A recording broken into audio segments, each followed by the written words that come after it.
religious tolerance. You know, the other day we were talking about how families that are part Christian and part Muslim, how they stay together.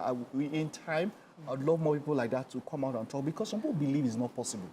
Oh, of course. Under that comment, somebody was quoting the Quran, another person was quoting the Bible to discredit such relationships. In fact, the person quoting the Bible goes out that you shall not be unequally yoked. And went on and on and on. The person quoting the Quran was saying, no, that is against Allah. You know, on both sides. It was shocking for me when reading the comments.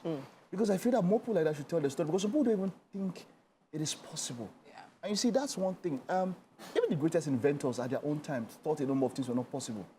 Somebody at one time said you cannot have images moving. Today we have television.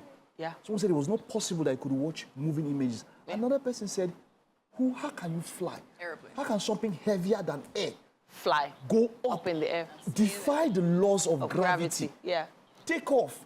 Maintain a height above sea level for hours. Yeah. And maybe sometimes even almost a day that long. Maintain it and then drop you back, and then you are wondering. You see, you don't limit yourself by what you think you know now.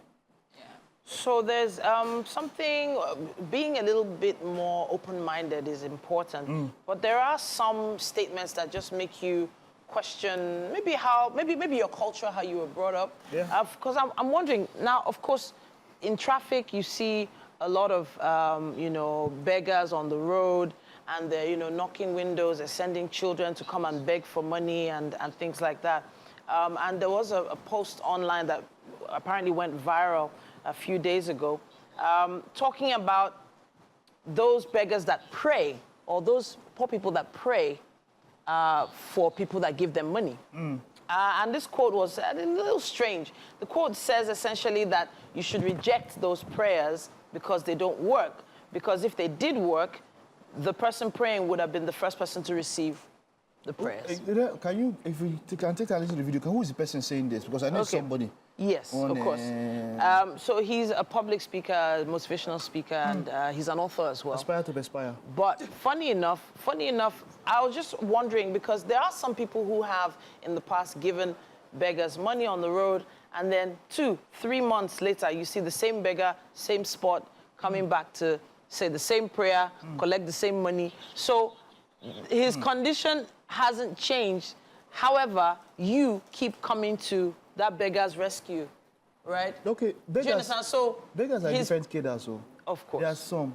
I read an article. In fact, I watched a documentary on some of the richest beggars in the world. Wow. There are beggars that are worth millions of dollars, and they still beg on the streets. There are beggars that are landlords. It blew my mind. I saw that documentary. I was blown. It's a business. And okay, so this is where I even knew it was true. Where you've heard people who rehabilitate some of these people. There's this particular person who took this woman and her children, I think 1 or 2 children, gave them a house, came back to check them 6 months later. She had left the house and went back to the streets. So beggars are in different cadres. I'm just saying that there are different levels of begging. There are some, and this particular documentary is all about some that have bought houses, they have lands, they have cars, rich, million, I'm telling you, and all was begging.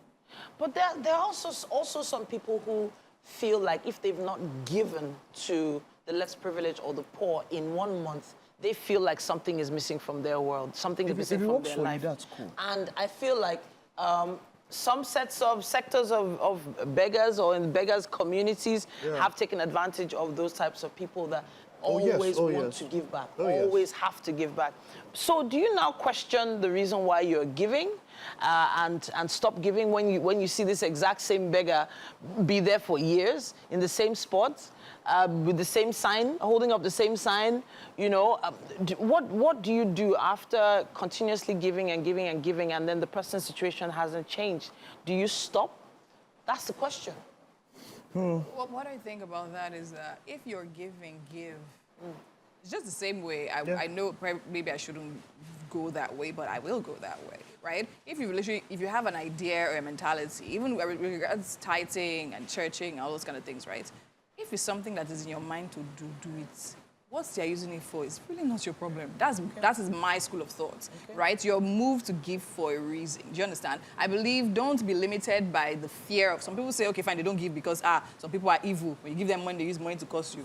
I know I didn't give you from a bad place. I gave you from a place of trying to help you. If you now decide to use the curse me, the curse has no grounds.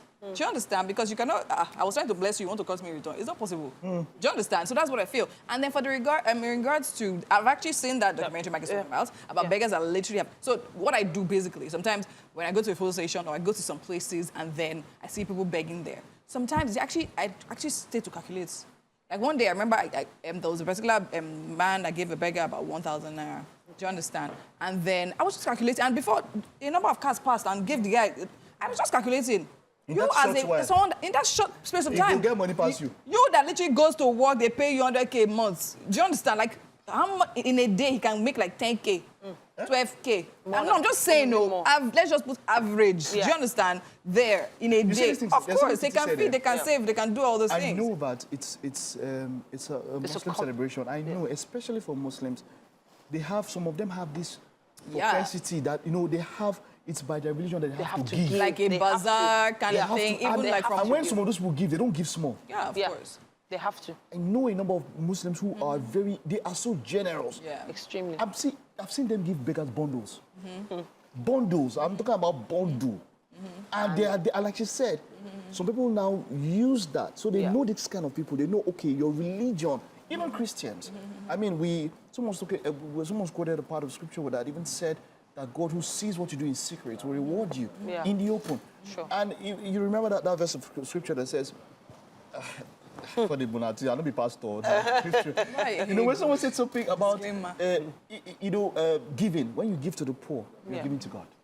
Sure. And so, there are some people that even consider their tithe, a portion of their tithe, or their tithe. Even their tithe, and they go to charity instead. Yes, they give it to charity instead of giving it to the church. And of course, I mean, even listen to a message talking about how the Bible literally makes reference to giving to the poor. He said, if you take care of the poor, it's as good as you taking care of me. Oh, wow. He didn't even refer to that when he talks about taking care of the prophets or the church. Do you understand? So to see how significant giving to the less privileged is. Now, the prayer that comes from it, I feel is a very myopic way of thinking. If you actually say, okay, if a beggar should pray for you, you should reject, that's very dumb. Just imagine, for instance, now, 100. Let's say a widow now, she probably lost her husband, she can't necessarily fund for herself and her family, and then you are literally giving to her, literally taking away that burden of her thinking about it. She uses that mind of her. That joy. Do you understand? That joy and that honesty to pray for you. You say, all right.